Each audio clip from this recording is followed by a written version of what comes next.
Governor Fubara's alleged meeting with President Tinubu stirs reactions. Delta State Governor, PDP Vice Presidential Candidate Okowa, and others defect to APC. President Tinubu, service chiefs meet over insecurity. No flight disruptions in Port Harcourt Airport amid NIMET workers' strike. On the foreign scene, Indian police detain 1,500 persons over killing of tourists. I'm Sam Chinedu, and the news continues after the break.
Welcome back. A political scientist, Obin Nawadim, has described the alleged meeting between suspended Rivers State Governor Siminalayi Fubara and President Tinubu in London as part of the governor's game to correct his political errors. Dr. Wadim, a lecturer in the Department of Political Science at the University of Port Harcourt, told our correspondent that the governor's move is aimed at salvaging the political situation in the state. The governor is trying to mend fences now and then bounce back politically. All that should be part of the political game, trying to mend fences if there were political errors he had made in the past. Perhaps that kind of visit is intended to try to find a political solution to whatever is happening in the state. Dr. Wadim said the absence of the FCT Minister Nyesom Wike at the meeting does not mean that he will not be carried along. He must not be there. What may transpire is that it may be an approach from the governor to maybe go see the president, talk over things with him, and from there they take the matter up. And then subsequently, fence mending mechanisms could be involved to actually come to terms from both sides of the divide. So it's one step after the other.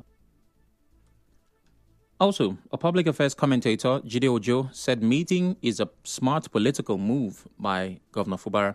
So had what his godfather said over the Easter weekend, that he actually wanted him in peace and that the state of emergency saved him. So it's a very deft move that he went unannounced at that meeting and is just getting reported in the media on Wednesday. So I believe that he has played a very smart, from what we learned, even Wike's camp was rattled. They never saw it coming. So I think as a politician, he has made a very right move. This will more or less make or fast-track reconciliation of the two camps. Mr. Ojo also believes it was in the best interest of the governor that the camp of the FCT minister were unaware of the meeting. This is just a first move. Negotiations are ongoing, which then means that it's a first move. And what I read is that the president in due course will invite Wike, Fubara, and the lawmakers to a reconciliatory meeting. So it's in order. In fact, it's even better that the Wike camp was not aware, because they could have frustrated the move. Don't forget that in the last 1 month, the Wike camp has not relented. As you may know, there are reports in multiple media platforms that the suspended Rivers State Governor, Siminalayi Fubara, and President Bola Tinubu met in London during the president's working visit to Europe. However, there have been no official confirmation of the meeting. Moving on, Delta State Governor Sheriff Obore Wari and his deputy Monday Onyeme have defected from the People's Democratic Party PDP to the All Progressives Congress APC. Governor Sheriff moved to the APC along with his predecessor and the PDP vice presidential candidate in the last election, Dr. Ifeanyi Okowa. The Delta State Commissioner for Information, Aniago Charles, said the governor defected along with his commissioners, PDP leaders, and other stakeholders. Meanwhile, former Deputy National Chairman of the People's Democratic Party, PDP, Olabode George, has advised former Vice President Atiku Abubakar and FCT Minister Nyesom Wike to leave PDP immediately because of their various anti-party activities. In a statement, Chief George said the party is being embarrassed by their open display of affinity to the APC. He wondered why Atiku and Wike should be hobnobbing with opposition elements and still claim to be part of the PDP structure. To security matters, security expert Dr. Mike Chukwuma says poor welfare, low income, and family pressure are major reasons some police officers act irrationally. Chukwuma, a retired assistant commissioner of police, said this in an interview with correspondent Emeka Otuka while reacting to a report of a serving police officer that allegedly shot himself dead. He, however, called for better support and improved working conditions for officers. It must be at a rate of breakdown, psychological breakdown, where they can no more carry it again. That's why it happens. I must respond to you. Nobody can withstand pressure to the extent of surviving it. Some have little strength, spiritual and psychological strength to withstand pressure. For instance, you are a man with 5 children. Your wife looks up to you, your children look up to you, and your children look up to you. You are working and putting in your best, and your children cannot go through, not just decent school. You can't just feed them enough, talk of putting them through school. They become pressurized, believing that you have it but don't want to be. At a point, there's a tendency of a breakdown. Dr. Chukwuma also spoke on the ongoing police investigation into the matter.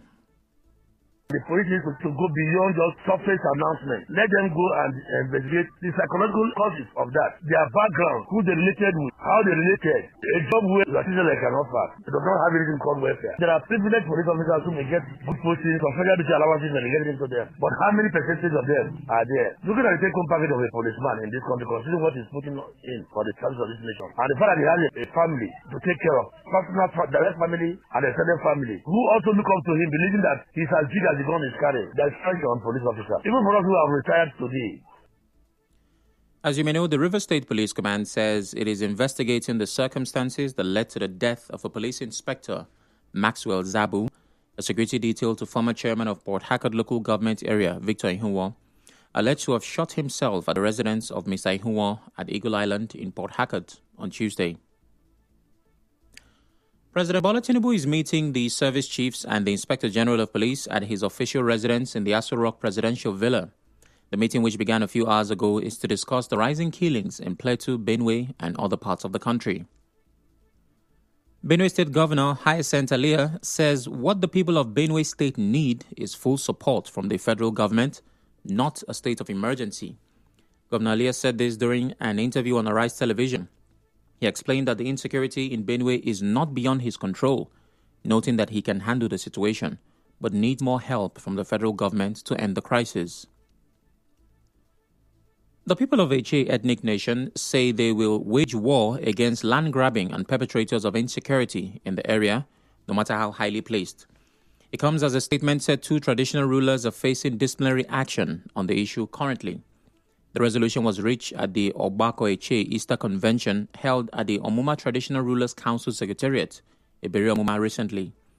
The guest speaker, retired Commodore Benson Onukuru, urged the traditional rulers, political leaders, and opinion leaders to rise up against land grabbing before it gets out of hand. He also warned the youths against acting as middlemen for land grabbers. Other issues like sand mining and menace posed by herders were also discussed. The chairman of the convention, Dr. Nweke Emmanuel Onyekachi, spoke in a similar vein, while the representative of Onyishi Eche, Dr. Samuel Amechi, the Onyishi Aguru Igbo Kingdom, commended the security agents for reducing crime in the area and advised the government to ensure schools are rehabilitated. Also, the President General of the Ogbako Eche Worldwide, Dr. Silas Anyanwu, urged relevant authorities to assist in developing the area, especially the Eche Heritage Project. He said Ogbako Eche plans to float a scholarship scheme in Eche land and called on Eche sons to be given appointments at the national level. Still to come, no flight disruptions in Port Harcourt Airport amid NIMET workers' strike. Stay tuned.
Welcome back.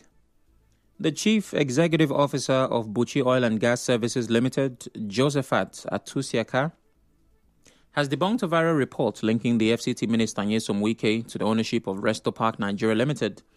The claim, which originated from Symphony News' Facebook page, alleged that Wike owns, amongst other things, Resto Park Oil and Gas Company. Speaking with our correspondent, Mr. Atusiaka described the report as entirely false and misleading. He clarified that the legitimate owner of Resto Park is Mr. Chris Okogu, a businessman from Delta State.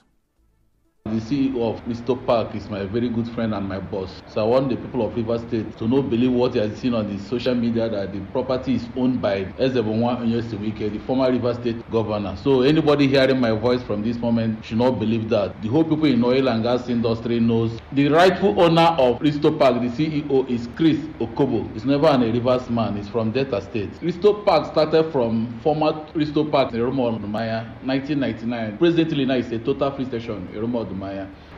A correspondent who reviewed the certified true copy of the Certificate of Incorporation from the Corporate Affairs Commission, CAC, confirmed that Resto Park Nigeria Limited was officially registered on March 11, 1999 by Chris Okogu, with an amendment done on the file on January 13, 2006. On their part, the General Manager of Resto Park Nigeria Limited, Ezekiel Adole, and one of Resto Park's station manager, Nwokeneme George, also refuted the ownership claims, emphasizing that their reporting line is strictly to their CEO, Chris Okogu, and not the FCT minister or any government official. Resto Park Oil and Gas, we have 4 stations in Rivers State here. One at Rumudara, the other one at Aba Road, that is Rumola. We have one at Elekaya and one at Ikoko. So I'm the one that managed 4 of them, and I don't report to Wike. My MD, CEO, as I earlier said, is Christopher Okogu. So the news flying around, we want to let the public know that the Resto Park filling station is being owned by Mr. Chris Okogu. He's not the former governor of Rivers State. Since I joined the company, I've not had anything to do with knowing any other person apart from my boss, who is Mr. Chris Okogu. Flights were not disrupted at the Port Harcourt International Airport despite the strike and backturn by workers of the Nigerian Meteorological Agency, NIMET. A correspondent who visited the airport reports that earlier some airlines diverted their flights due to the unavailability of NIMET officials to clear them for landing. The NIMET office at the Port Harcourt Airport is closed, but few staff are secretly working. Meanwhile, some commercial drivers of agency, NIMET. The drivers who spoke with our correspondent said if the strike is not called off, it will affect their operations.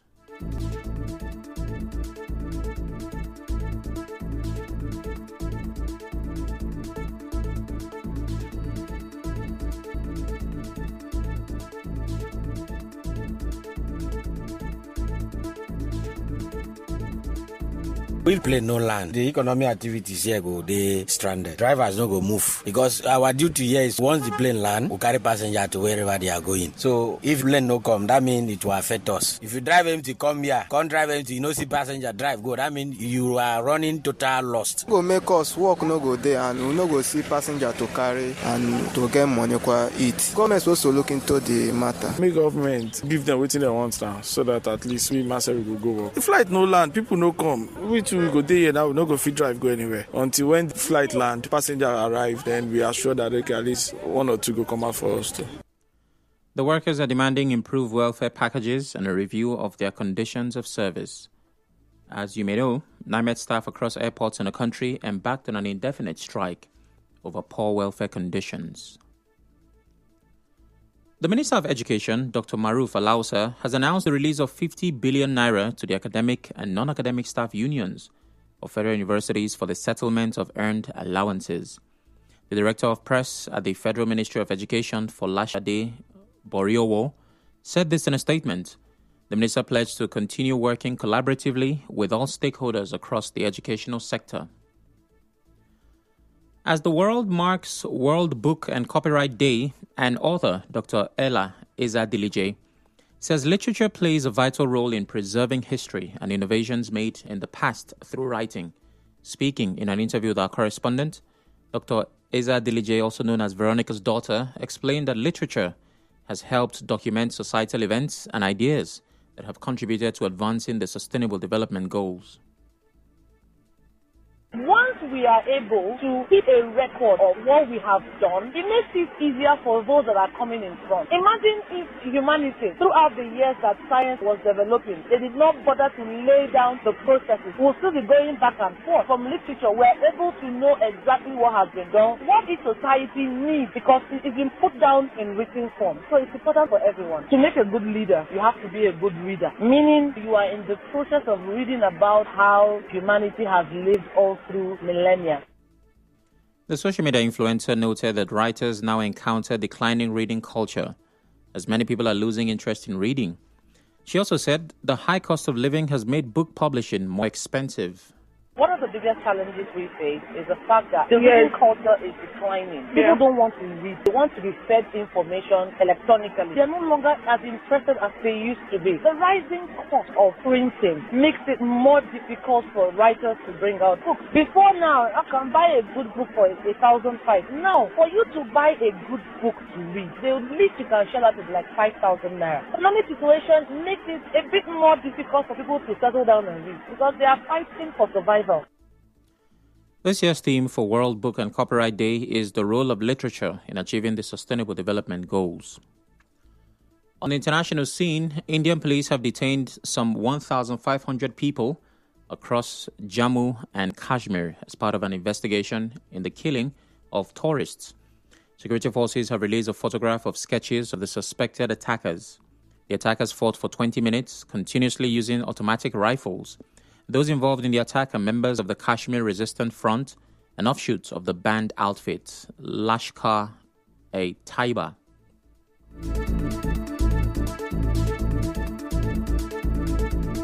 On the news this evening, you heard Governor Fubara's alleged meeting with President Tinubu has stirred reactions. Delta State Governor, commissioners, PDP Vice Presidential candidate Ifeanyi Okowa and others have defected to the APC. President Tinubu and the service chiefs have met over insecurity. There were no flight disruptions in Port Harcourt Airport amid NIMET workers' strike. And on the foreign scene, Indian police have detained 1,500 people over killing of tourists. The news was edited by Onyekachi Nwosu. To reach the news team, send an SMS or WhatsApp to 0808 721 7215. I'm Sam Chinedu. Thanks for listening.